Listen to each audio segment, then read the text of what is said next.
Assalamualaikum warahmatullahi wabarakatuh. Saya Syakira Ramadhani ingin mempresentasikan tentang senyawa kimia sianida. Sianida, HCN, karbon terikat oleh hidrogen dan nitrogen. Hidrogen sianida HCN, juga dikenal sebagai asam sianida, adalah senyawa anorganik dengan rumus molekul HCN. Senyawa ini berbentuk cairan tak berwarna dan sangat beracun dengan titik didih sedikit di atas suhu ruangan 25,6 derajat Celcius. HCN diproduksi dalam skala industri dan sangat bernilai karena digunakan sebagai bahan baku banyak senyawa kimia mulai polimer sampai obat-obatan. Asal-usul sianida. Sianida merupakan senyawa kimia yang terdiri dari unsur karbon dan nitrogen serta tersedia dalam bentuk gas, cairan, atau padat. Senyawa ini memiliki sifat racun yang sangat kuat dan dapat terbentuk secara alami atau dibuat oleh manusia. Sianida tergantung dalam asap rokok, bahan pembuat kertas, tekstil, dan plastik. Selanjutnya ada proses pembentukan sianida. Proses utama yang digunakan untuk memproduksi sianida adalah proses Andrussow. Asam sianida diproduksi dari metana dan amoniak dengan bantuan oksigen dan katalis platina.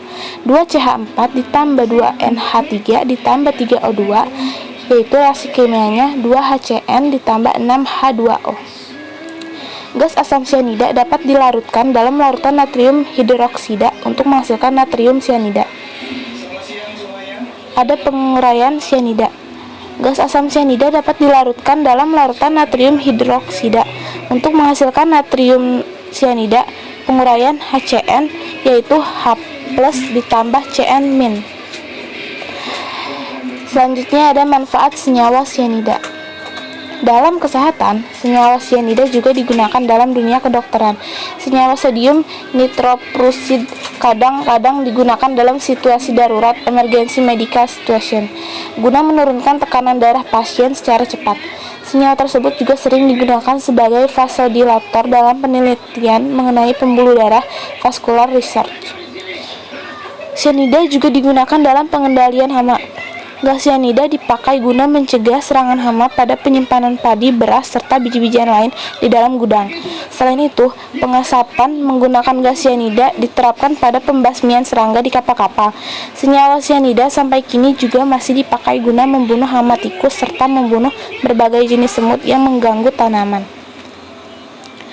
Dalam pertambangan, dengan jumlah besar sianida digunakan pada pertambangan, terutama pertambangan emas dan perak. Logam emas dan perak amat sulit membentuk senyawa yang bisa larut dalam air. Senyawa emas sianida dan perak sianida tergolong mudah larut dalam air, sehingga asam sianida banyak digunakan dalam pertambangan emas sebagai pengganti raksa atau merkuri yang membahayakan lingkungan. Dampak negatif dari sianida. Jika seseorang terkena sianida dalam jumlah kecil, orang tersebut akan mengalami beberapa gejala seperti mual, muntah, sakit kepala, pusing, rasa gelisah, pernapasan cepat, denyut jantung cepat, dan tubuh terasa lemah. Meski begitu, tidak semua orang yang memiliki beberapa gejala ini berarti mengalami keracunan sianida. Lain halnya jika seseorang sudah terkena sianida dalam jumlah besar, ia bisa mengalami denyut jantung yang melambat, hilang kesadaran, kejang, kerusakan pada paru-paru, tekanan darah rendah, dan mengalami gagal napas hingga menyebabkan kematian. Sekian dari saya, terima kasih.